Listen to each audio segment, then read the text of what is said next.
I greet you in Jesus' precious name. It is Wednesday morning, the 2nd of July, 2025, and this is your friend, Angus Buchan, with a thought for the day. We go to the Gospel of Luke, chapter 15, verse 13.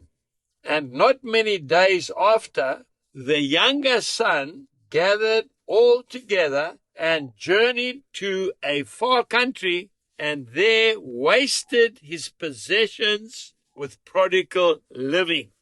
That's a sad story, and unfortunately, it is very common, isn't it? This young man, he was the younger son of a farmer who had two sons. The older son remained at home and continued working hard. The younger son, he wasn't satisfied. He was rebellious. Yes, he refused to submit. He said to his father, I want my inheritance now. Maybe his father had to go to the bank and get an overdraft in order to pay out his younger son. Nevertheless, he did it, and the younger son went off. But the next part of the story is very sad, because he lost everything he had, because he would not listen to his father. You know, I saw something not so long ago when I was in Central Africa. I was in a beautiful little village. We went to a camping site, and I went for a long walk in the morning. I took my staff, and I was walking along the road, and I saw something I've never seen before. I saw a donkey tied up to a horse around the neck, and the horse had a bell hanging from its neck. So wherever the horse went, the bell was ringing.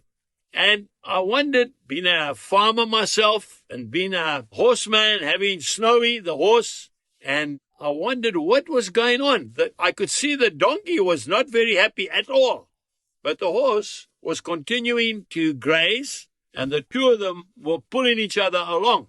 Then I saw some stockmen, and I said to them, what is happening here? Why are you doing this? They said, well, this horse is a very stubborn and a very difficult animal.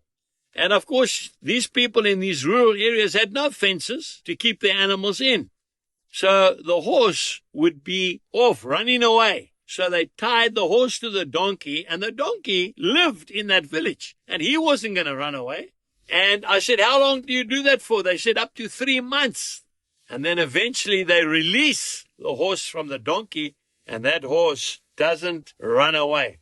I want to say to you today, you know, you can either submit to the Lord gladly and willingly and learn, or you can be rebellious like that horse, and the Lord will allow things to happen to you, and you say, God, why are you doing this?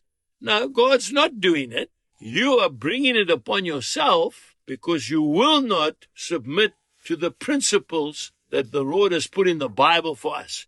Today, just submit, and you will find that your life will be much more pleasant and successful. Jesus bless you, and goodbye.